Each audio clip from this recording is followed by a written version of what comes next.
En una charla anterior dije de soslayo, hablando sobre las casas en Belén, que las casas no tenían cúpula. Eso generó una discusión que traspasó fronteras.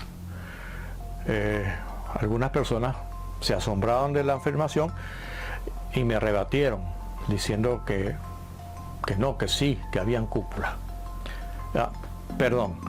Soy Luis Lamana de pesebresartesanales.com y hoy vamos a hablar sobre las cúpulas en las casas en la ciudad de Belén cuando nació Jesús. Esa afirmación no la tomé a la ligera, sino estudiando un poco la física aplicada a la arquitectura.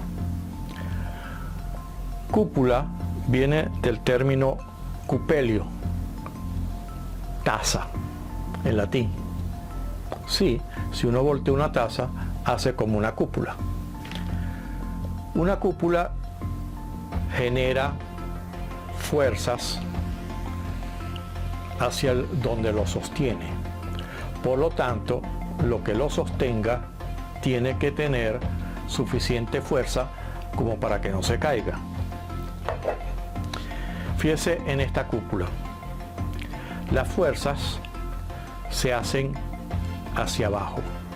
Por lo tanto, lo que sostiene esa cúpula debe ser lo suficientemente sólido para soportar el peso, porque todo el peso de la cúpula se transmite hacia abajo.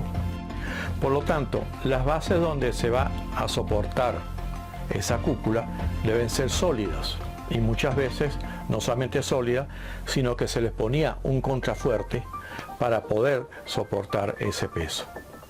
En la antigüedad, en la prehistoria, lo que se construía eran dos piedras que sostenían sobre sí un techo.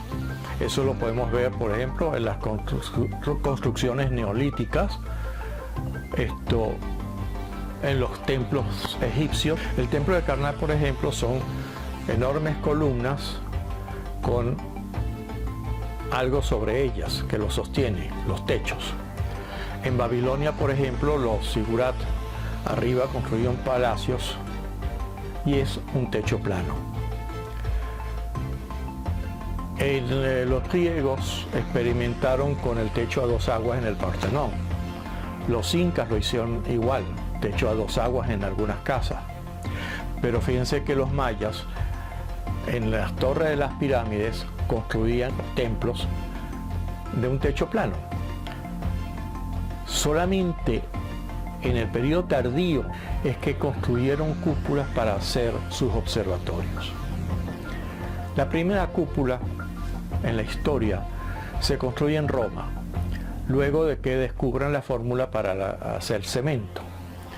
Es en el Panteón de Roma, en donde por primera vez hay una cúpula, pero se le deja un hueco con dos finalidades: que pase la luz, primera finalidad, y segundo, para que no sea tanta la fuerza sobre las paredes. Y ese templo, que era de paredes de piedras sólidas, de roca sólida, tenía contrafuertes. Alrededor, además, le construyeron una columnata para que la fuerza de la cúpula fuera para las columnas y para los muros. Para imitar esta construcción de cúpula, hemos tenido que inventar el acero y el concreto pretensado. En el 212-217, las termas de Carayaca le hicieron unas semicúpulas, unas bóvedas. Esas también se conocen como las termas antoninas. Santa Sofía, en Estambul, no es sino hasta el 523 que se hace esa cúpula.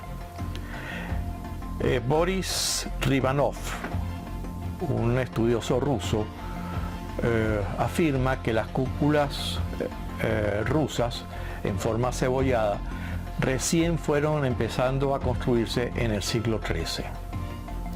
La cúpula árabe, que además tiene una forma también un poco, no como la romana abierta, sino un poco cerrada. Por ejemplo, el Taj Mahal es la típica construcción mongol, Fue a partir del siglo XV que se empiezan a construir. ¿Qué quiero decir con todo esto?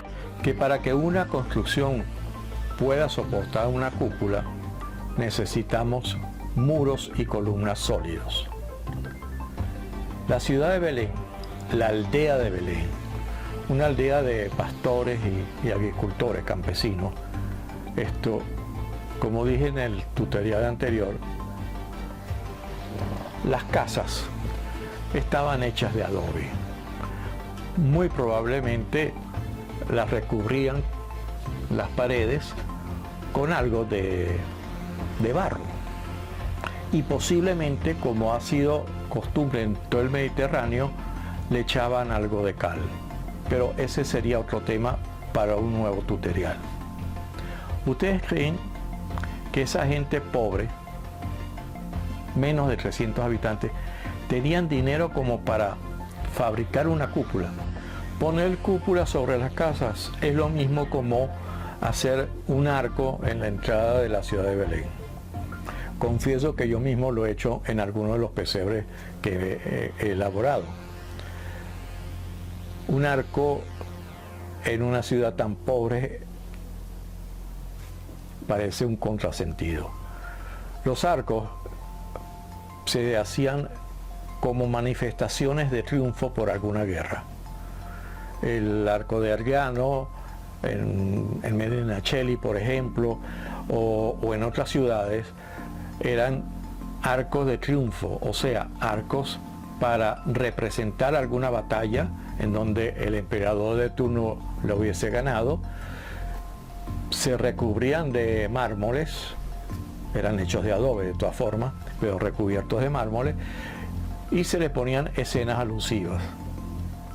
Claro, esos arcos nos recuerdan la influencia romana, esa influencia militar que había sobre Belén cuando nace Jesús. Igual que la cúpula, ponerlo o no ponerlo, se ven bonitos. Pero de verdad, si queremos ser auténticos, fidedignos, o sea, fieles y dignos a lo que se ocurría en la época en que nace Jesús, ¿le pondrías tú a tu casa, a las casas tuyas, una cúpula? Yo sé que mucha gente lo hace, y lo hace para romper la simetría de todas unas casas planas, pero que esa era la realidad. Los techos se construían con troncos, por eso aquí le ponemos esos tronquitos, se le ponía hojas de palma y se le ponía barro, y cada año había que volver a cambiar los techos, no eran eternos, porque cuando venía la lluvia el barro se disolvía y caía más agua dentro de la casa que afuera. Se ven bonitos con cúpula. Te lo dejo a ti si lo quieres poner con cúpula o si quieres ser fidedigno. Gracias, hasta la próxima. Si te gustan estas charlas, escríbenos aquí abajo. Cualquier otra duda, puedes consultar el texto. Aquí te dejo el enlace de la página web de pesebresartesanales.com, donde está el artículo completo, en donde con mucha más calma puedes tomar apuntes sobre cómo eran las casas en la época en que nació Jesús, en esa aldeíta pequeña, ignorada en los mapas de la época, porque apenas eran menos de 300 habitantes. Hasta la próxima.